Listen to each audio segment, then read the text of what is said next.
We're going to do sketch 1.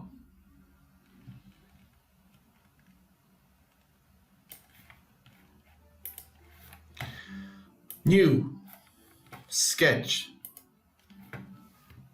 Give it a meaningful name like Lab 1 or L1 stroke S1. Obviously, sketch 2 will be L1 stroke S2. Say OK.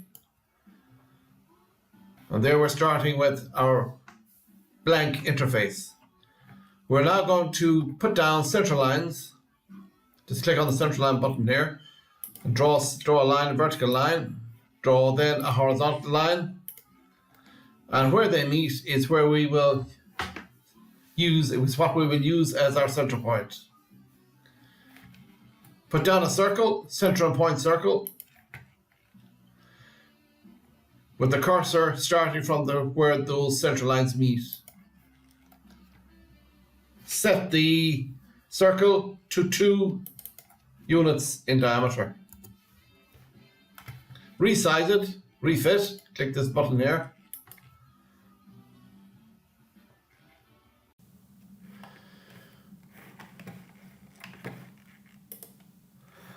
Now we're going to create some features on the circle that we've just drawn.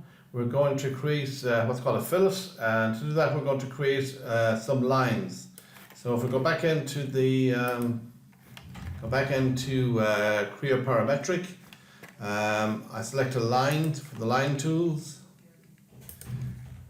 line 1, and then I'll pop the end of it down here. So there's 2 lines there.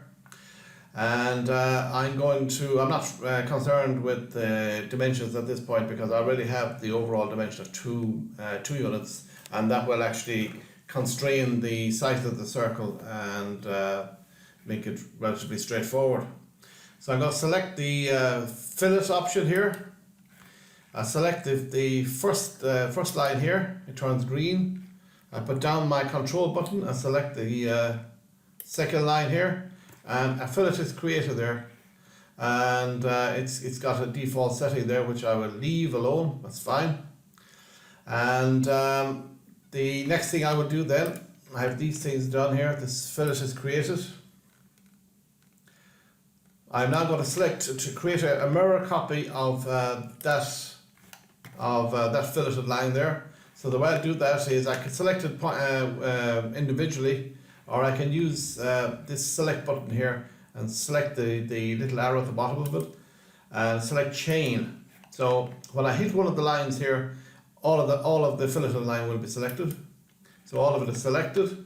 I go to the mirror tool here, select mirror, and I select the center line. And you can see that filleted line is mirrored around the center line. So I didn't need to draw it again. So that's that part of that thing done there, of that exercise. Now I need to throw out the pieces that I don't want here. There's some sections of this I don't want. I don't want this, and I don't want that section of that circle. And I do that like this here. There's a delete segment tool. I can select them individually and delete them, but this delete segment tool is for that. So I'll select each segment in turn and delete it. And that's okay so far. Now the next thing I need to do is use a constraint. Constraints are very useful. They do a lot of the work for me. So I'm going to select the coincident tool from the constraints dialog box. So I go back into Creo again.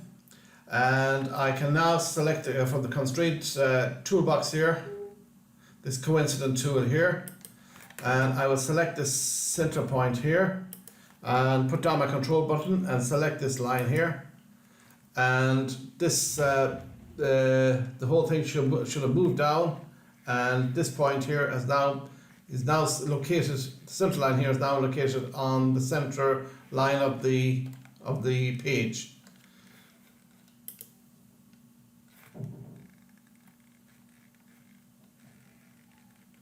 And it's fine there. And okay, that's done. Coincident is done. Now I have to go and modify the dimensions. So it doesn't matter where I start really, it should be okay, but I can start here with this dimension here. If I look back on the drawing, that should be 0.9, so I go for that one first. To edit the dimensions, I just click on the dimension that I want to change, and I want to change this one from 0.916 down to 0.9. So I just click on it and enter 0.9 in the box and hit return, and it's changed to 0.90. The next dimension I would want to change, I'll just have a look back here at those dimensions. The next dimension would be this feature here, this dimension here, 0.25, a radius of 0.25. So I'll just select this dimension here and change it to 0.25, click return, and there it has changed, it's fine. And going back again to the original drawing, I have to create a new dimension here of 25 from that center line there down to this line here. So I go back here, and in order to change the dimension, I have to make the dimension feature active. So I click on this, make it active. I go down here and select the first edge that I want, and I click on it, it turns green. Then I press the control button and hold it down and select the second edge, which is this one here. And then I move over, I let go of the control button, move over the mouse to this in between the two lines, and press this middle button. And there, that's the new dimension. Now that is not correct. I need that dimension to be 25. So I select input 25 and click return. And that is it as far as I can see. That is correct. The dimension is correct, and I have now completed that first exercise.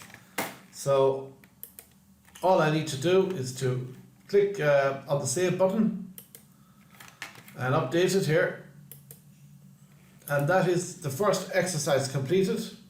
And I can just tidy it up a little bit if I wish here by moving those dimensions, make them a little clearer. So out here and this one here, put it up here, just something like that. And that is that completed. Exercise lab 1, exercise 1.